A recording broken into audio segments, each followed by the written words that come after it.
The 90s are often regarded as the best decade for superhero animated shows, and X-Men the Animated Series adds another feather in this illustrious cap. Through the entire mutant discourse, the show managed to use the narrative as a metaphor for various real-world issues, and the viewers could relate to the characters on a personal level, from their emotional struggles to existential crisis and the troubles of the mutants with a human world. X-Men 97, which is supposed to be a follow-up to the 90s animated series, is a highly anticipated project, and with familiar characters and voices back in action, the fans have every reason to be excited. With the release date just days away, we thought it might be a good time to take you through a fun recap of the 90s series in this video. Before we go into our explanation, we have a very small request. If you like our content, please support us by subscribing to our channel. This is a small click for you, but for us, it means a lot. Thank you, and let's begin.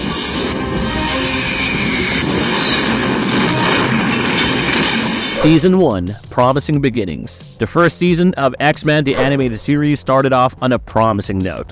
With the twin episodes Night of the Sentinels, the narrative introduces Jubilee pretty early into the show, and her foster parents go ahead with the mutant registration process. However, the ones running this registration process actually intend to capture and kill the mutants, and Jubilee is captured by this group after the X-Men saves her from the Sentinels. After Jubilee is taken in, the X-Men raid the building that houses all the files on mutants. They destroy all these files, and while trying to get away, they are attacked by the Sentinels yet again. Beast is captured and Morph is killed, but the X-Men manage to free Jubilee from this headquarters. The young Jubilee decides to become a part of Xavier's Academy, and the series sets things into motion with a cracker of a story arc. Meanwhile, the next episode explores further into Beast's captivity, where he is all set to stand trial, confident of proving his innocence, but Magneto has other plans when he tries to break him out of prison. The gentle giant politely refuses the offer, but his trial is interrupted by an infuriated Sabretooth, who creates a ruckus while demanding that Beast should be freed. Cyclops brings in an injured Sabretooth into the Xavier mansion after he was shot by the guards, and Wolverine is clearly not happy with these developments. In the following episode, titled Deadly Reunions, Wolverine warns the X-Men about their attempts to heal Sabretooth as Professor X takes his altruistic approach and believes that the animalistic mutant can be tamed. On the other hand, Magneto keeps the X-Men on their toes by attacking a chemical plant, highlighting his lethal intentions. The fifth episode, titled Captive Heart, explores a heartbreaking moment for Wolverine as Cyclops and Jean Grey are out on a date, and they are captured by a radical group of human mutants known as the Morlocks. Storm takes on the leader of this mutant group in order to take control of the underground organization. The next episode, titled Cold Vengeance, provides one of the fiercest showdowns between Sabretooth and Wolverine after the latter leaves the X-Men abruptly and heads to the Arctic. He is trying to cope with a growing relationship between Jean and Cyclops, but he soon finds himself in greater problems as Sabretooth attacks him with vengeful intentions. An injured Wolverine is left stranded in the freezing waters before being rescued by Inuit villagers. The agitated and short-tempered mutant superhero finally finds some momentary peace with the villagers, but Sabretooth interrupts him yet again, leading to another face-off between the two. All this while, the X-Men are exploring a pleasant rumor about an apparently mutant-friendly island called Genosha. The episode Slave Island trashes all these rumors as the likes of Storm, Gambit, and Jubilee find out that Genosha Island actually uses mutants as slaves. They are imprisoned themselves alongside many other mutants, and they are being worked to complete a dam. When Jubilee tried to escape, Gambit uses this to win over the trust of the guards by revealing her plans, but it's all a clever setup. Later on, he frees Cable, and finally they free the captured X-Men and other mutants in the island. The next episode introduces the Russian mutant Colossus, who is mistakenly blamed by the X-Men for an attack on the X-Mansion. However, they soon find out that the one responsible for the massacre is actually Juggernaut. The Cure is a crucial episode in the first season, and it introduces Mystique in the series. It all starts with a promising development in Dr. Adler's research to find a cure for mutant powers. However, everyone is unaware that the actual Dr. Adler has been long killed by Apocalypse, and it is actually Mystique who is now posing as the scientist. Their real motive is to enslave any mutant looking for the cure. Meanwhile, there seems to be some internal conflict among the X-Men as a fight breaks out between Wolverine and Gambit. When Rogue tries to intervene, she is accused by Wolverine of having a weak spot for Gambit, but it almost ends up becoming a much bigger problem when Rogue decides to get treated for her mutant powers under the fake Dr. Adler. Even though Gambit initially fails to dissuade her, Rogue eventually doesn't go through with the process because she realizes that her mutant superpowers can be used for a lot of better purposes. The next episode offers an action-packed narrative as we get a glimpse of the true extent of Apocalypse's plans. Along with Mystique, they managed to turn many mutants who came for the cure, and now the World Peace Conference is attacked by Apocalypse and his 4 horsemen. When Rogue is sent in to investigate further, she figures out Mystique's disguise, and the fight between them destroys Dr. Adler's laboratory. The X-Men also deal with the 4 horsemen, but Apocalypse manages to get away. The next couple of episodes covering the Days of Future Past story arc is perhaps the most intriguing narrative from Season 1. The story is premised in a future where the Sentinels are in total control and Bishop is sent back in time in order to prevent the assassination of Senator Kelly. It is believed that this assassination eventually led to the situation where the Sentinels assumed power and Bishop believes that Gambit is the assassin. When he arrives in Washington along with Wolverine and Gambit, he orders Gambit to stay behind, but the latter sneaks off. Gambit ends up preventing the assassination of Senator Kelly by fighting off Mystique, who is in disguise as Gambit. When Bishop spots them fighting, he tries to kill them both, but Rogue stops him just in time. But when he later returns to the future, he realizes that it is still unchanged. The season finale marks an epic team-up between the X-Men and Magneto, who must stop Master Mold from replacing the brain of Senator Kelly with a computer. A fierce climatic battle sees them take on thousands of Sentinels, and finally a sane Senator Kelly withdraws his anti-mutant rhetoric, and Beast is now a free man.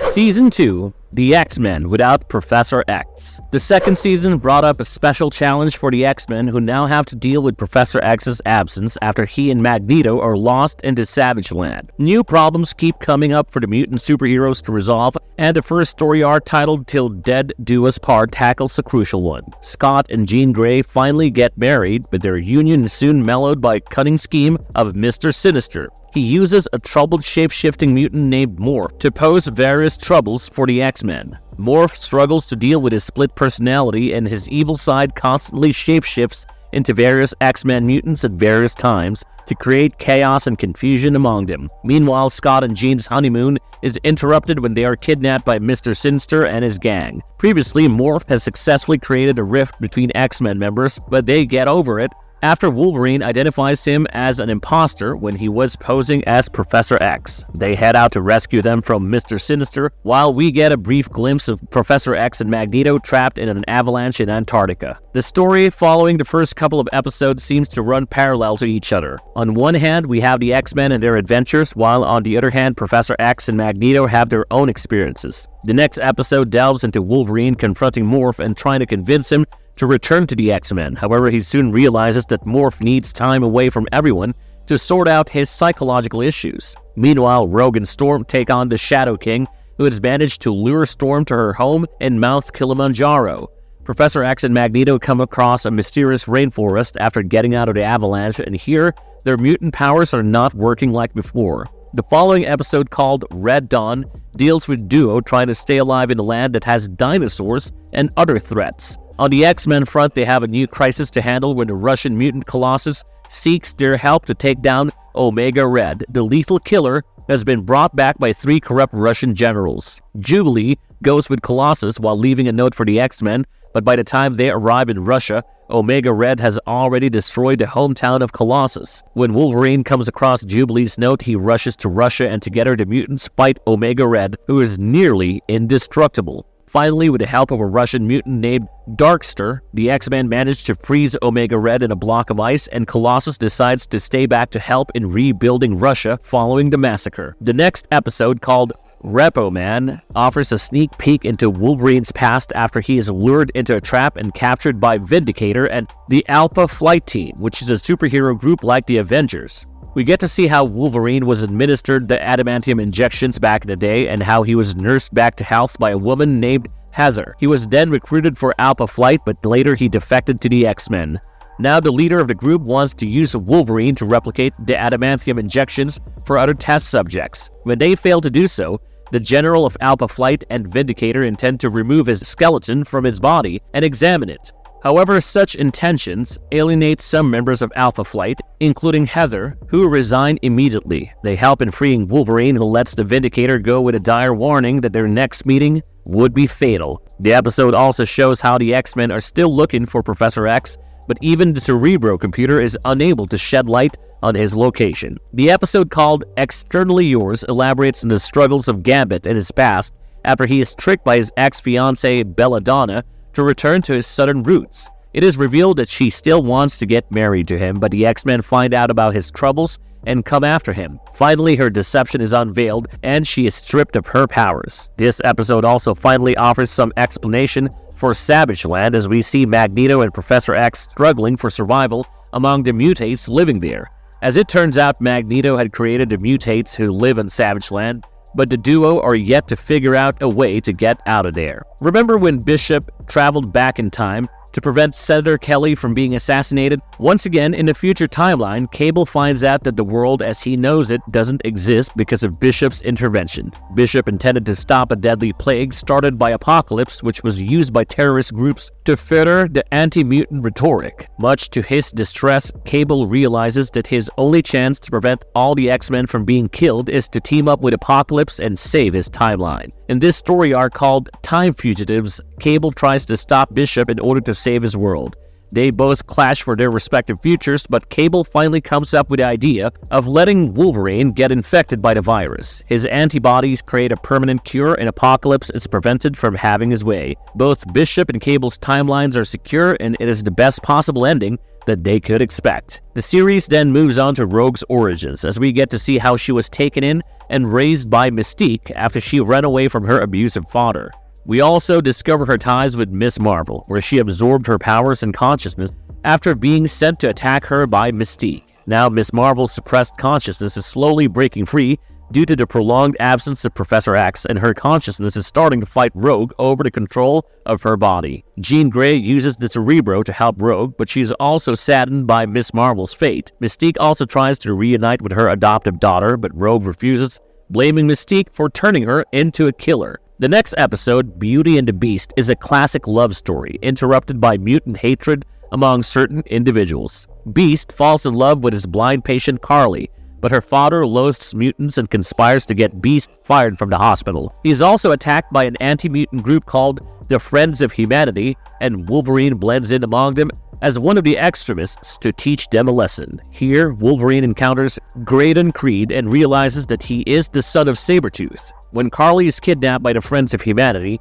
Beast and Wolverine team up to save her. They also reveal to the group about Creed's mutant origins, thus getting him ousted. Mojo Vision is a rather bizarre episode where an alien named Mojo kidnaps all the X-Men except for Gambit and Jubilee. It then forces the mutants to be part of his television program for the galaxy, and they have to act out movie scenes for his entertainment. His assistant and his previous actor, who wants to regain his glory on television, helps the X-Men in escaping. Back on Savage Land, Professor X and Magneto encounter a dangerous enemy, Sauron. They're still nowhere close to reuniting with the real world. Eventually, we get the closure to the whole Savage Land story arc in the season finale titled Reunion. It is learned that Mr. Sinister was the mastermind in keeping them away, and he now uses Sauron to summon the X-Men to Savage Land. The mutant superheroes get there even though they realize that it is a trap, and they have to find a way to fight superior forces without their mutant superpowers, which don't work on Savage Land.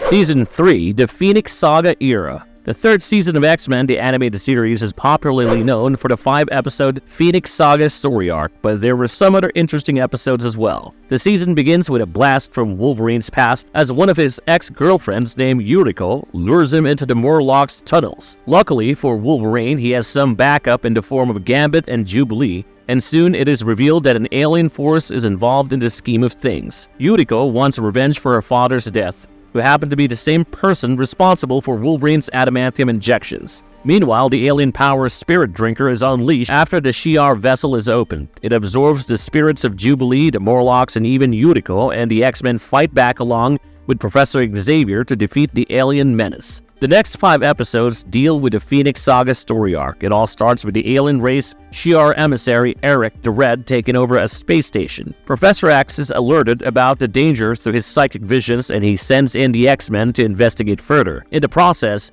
Jean Grey is possessed by the powerful Phoenix Force, and she ends up with incredible powers and a confused and lost memory. On the other hand, Professor X's psychic connection with the alien forces manifests his dark side that is keen on destroying the X-Men. We soon learn about the true origins of Xavier's vision, and it turns out to be a runaway Shi'ar royal named Lilandra. After the X-Men saves her from Juggernaut and Black Tom Cassidy, it is revealed that she came to Earth in order to protect the powerful Macron crystal from her oppressive brother Deacon. Meanwhile, Jean Grey seems more in command of the Phoenix Force as she uses it to rescue the X-Men from a tricky situation. However, the problems are further aggravated when the crystal is stolen by a group of space pirates and ends up in the hands of Deacon. He becomes supremely powerful, and his dictatorial regime seems inevitable. It can only be the Phoenix Force that can save the Earth from this disaster situation, and it all boils down to a power-packed climax. The series then goes on to explore a skirmish between Archangel and the immortal mutant Madman Apocalypse. Rogue cannot help but join Archangel's side because of the previous inheritance of a part of his evil side. The X-Men go all out in trying to stop Apocalypse and the obsession for vengeance in Archangel, who blames Apocalypse for ruining his life. The next episode, titled Longshot, brings back the alien menace Mojo, as he and his hunters are after the life of Longshot, who is a rebel from another world. He happens to be on Earth without any memories, and Jubilee discovers and cares for him to the point that the X-Men wouldn't mind taking down Mojo and his hunters for him. In the episode Cold Comfort, when Bobby Drake, aka Iceman, infiltrates a secret government installation, Jubilee and the X-Men jump in to investigate. It is soon out in the open that Iceman started out as one of the early members of the X-Men team before he quit because of his rebellious attitude. However, his dreams of a normal life with his girlfriend ended when the love of his life, Lorna Dane, disappeared mysteriously. Back in the present, Jubilee decides to help him, and they are soon joined by the X-Men as they unearth a greater conspiracy, a government-sponsored mutant team called X Factor. The next couple of episodes sees the X-Men back in the Savage Land, where they must rescue a kidnapped Storm. Sauron is behind the entire plan, and we get to see the true colors of the island in these 2 episodes. In the Dark Phoenix story arc, Jean Grey's struggle with the Phoenix Force continues.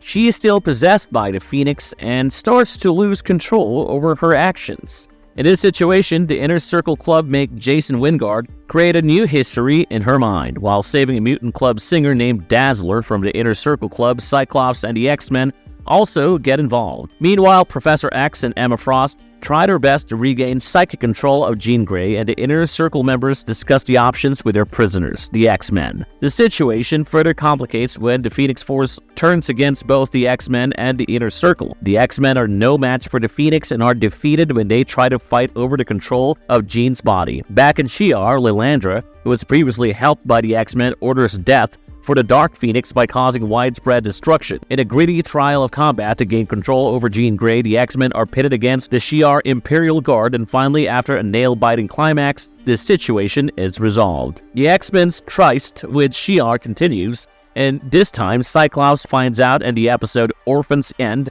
that his father is an outlaw named Corsair who is on the run from Shi'ar authorities. When they ask Cyclops to turn him over for justice, the mutant superhero is caught up in a strange dilemma. The next episode, titled Love in Vain, poses a unique challenge for the X-Men, who are attacked by alien humanoid insects, the Colony. Rogue, her first boyfriend Cody, who makes a comeback in her life, and Wolverine are all infected and starts to transform into insect-like creatures, but Wolverine is able to reverse the process. Even Rogue uses her powers to heal her condition, and it is discovered that the whole thing was a conspiracy by Cody, who wanted to live with Rogue as members of the Colony. Finally, Professor X steps in and helps the creature hosting the Colony to be free, and the Colony leaves Earth along with Cody as a willing member of the group. Wolverine, you and Storm worked with him. It was a constant struggle. Season 4, Internal Struggles and Conflicts of the X-Men. The 4th season begins with an episode featuring Juggernaut, who finds himself at risk following the discovery of the Ruby of Sidorak, the source of his powers, by someone else.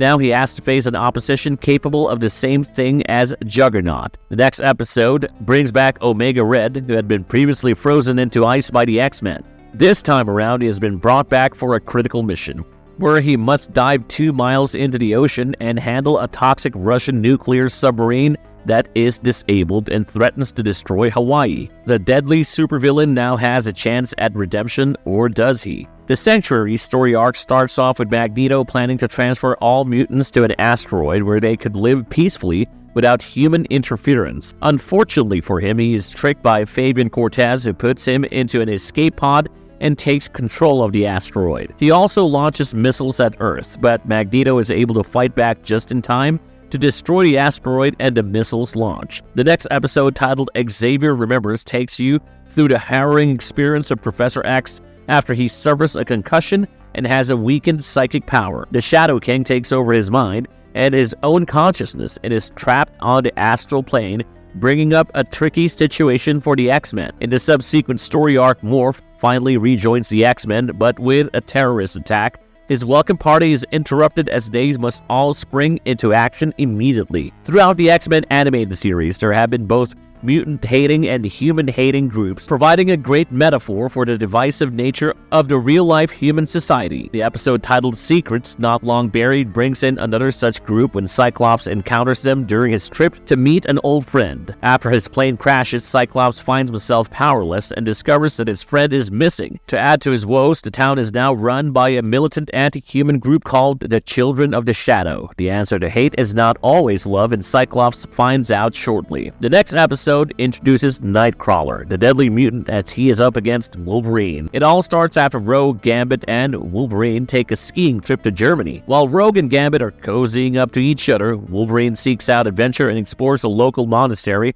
after hearing about a demon that hides there. This demon turns out to be none other than Nightcrawler, and Wolverine must convince the local townsmen to not attack the monastery and learn to accept something that they don't understand because Nightcrawler doesn't have lethal intentions. What would happen to the world if Professor X never existed? We find out the answers in the story arc titled One Man's Worth, where Trevor Fitzroy and Bantam go back in time to the year 1959 and assassinate Professor X under the orders of Master Mole. In this alternate timeline, the world has been devastated by a fierce mutant Sentinel war. Bishop and Shard come to this apocalyptic world where Magneto is waging war against the Sentinels, and Wolverine and Storm are a couple fighting for the cause. Bishop and Shard first try to stop the killing of Professor Xavier, and they finally succeed and restore things to normal at the end of the episode. Besides taking up social issues, the 90s X-Men animated series also explores personal emotions and self-conflicts or struggles with the loved ones. One such story arc is Proteus, where Moira McTaggart seeks the help of the X-Men when her son Kevin, aka Proteus, escapes from Weir Island and goes looking for his father. He finally learns about the identity of his father, who is now a prominent politician, but when he confronts the man in the middle of his speech, the politician denies and runs away. This infuriates Proteus, and he wreaks havoc until Professor X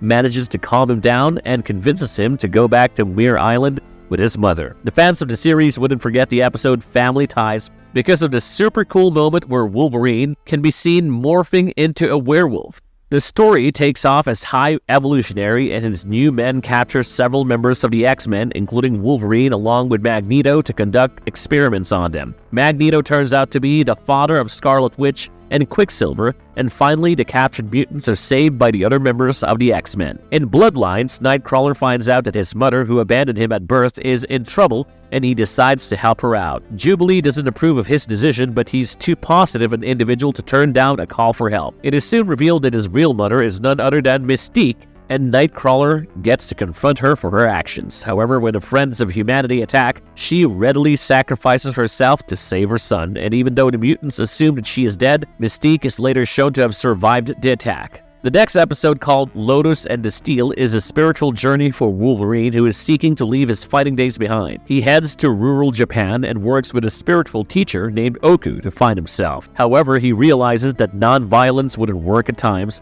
when the Silver Samurai attacks the neighboring village, and he ends up being the protector. Wolverine's struggle with his true self continues in the following episode as well, where he is tormented by some painful memories and flashbacks that don't make sense. In order to find answers, he heads back to a secret Weapon X lab along with Beast. This is where his bones were fused with adamantium, and Wolverine encounters a few other test subjects like Maverick, Silver Fox, and Sabretooth. who are all witnessing similar mental breakdowns. What they find out in the course of the narrative is how their memories have been manipulated and implanted by the lab. In the next episode, Wolverine is out shopping for Christmas with Jubilee and Storm when he comes across a situation where the littlest Murloc leech needs a blood transfusion. His blood helps her get better and the festive spirit of the episode is retained. The season ends with a 4-part story arc titled Beyond Good and Evil. Here, Apocalypse manages to steal Cable's time-traveling device in the year 3999, and Bishop gets trapped in the axis of time as he is thrown off course.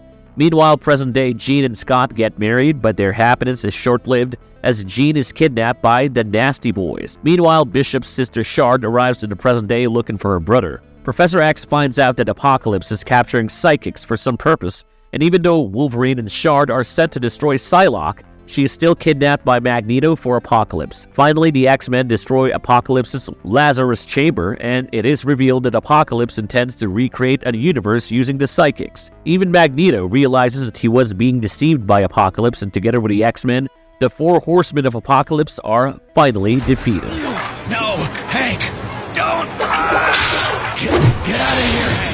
Season 5, the perfect ending to the promising series. The 5th and final season of the animated series opens with a stellar story where an alien force called the Phalanx attacks the X-Men. They seek to assimilate all life forms on Earth, and initially Magneto thinks that it is a good opportunity to get back at humans. However, he changes his mind after his son Quicksilver is also captured by the Phalanx, and a united front from the X-Men and Magneto finally helps in getting rid of this problem. The alien interactions continue into the next couple of episodes as well, when an alien lord named Archon comes to Earth seeking Storm's help in dealing with a meteorological crisis that threatens his people. Storm agrees to be the savior, and once she succeeds, Archon asks her to marry him. What she doesn't know, however, is that Archon is a notorious tyrant, but luckily for her, the X-Men have her back. The Apocalypse menace continues for the X-Men, and this time, Fabian Cortez kidnaps Jubilee so that Apocalypse can find a host body. When Beast comes to the rescue of Jubilee, Apocalypse, who is trapped in the astral plane,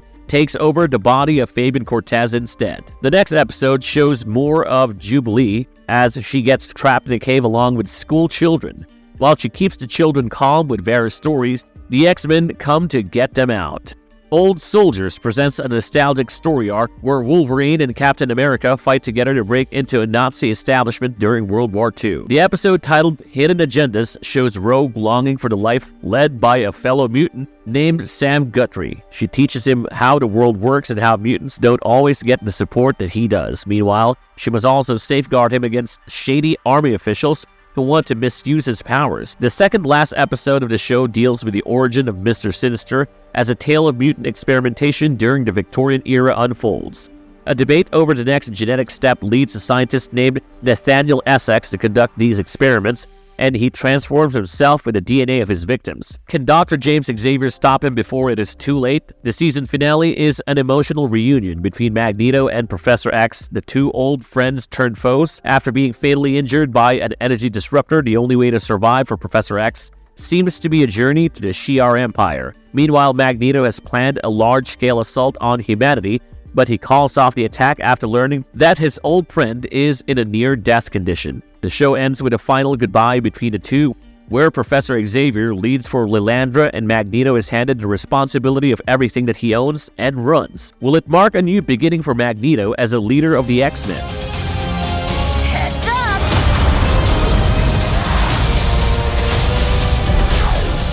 How the X-Men 97 series sets up and what can you expect from the series. The upcoming X-Men 97 is set to take up from where the 90s animated series left off, and we can expect certain set premises in that case. For starters, Professor X is no longer on Earth, and if the new narrative is in line with the old narrative, we will probably see Magneto trying to fill in his shoes. That being said, there might be a few twists along the way because the only person who could possibly keep Magneto in check is now gone. Don't be surprised if Magneto needs a few hard lessons along the way as he learns to do what Professor X did so well for so long. Also, whether or not Professor X makes a surprise appearance remains to be seen. The upcoming series is also set to bring back some of the original cast members to reprise their roles. The likes of Cal Dodd, the voice of Wolverine, Lenore Zan, Christopher Britton, George Buza, and many others are set to make a comeback. The executive producer of the show has revealed that Jubilee and Morph will be given a lot more importance than before, and it makes sense. The 90s animated series has seen Jubilee evolve from a kid to a mature individual who can take care of trapped kids in Season 5.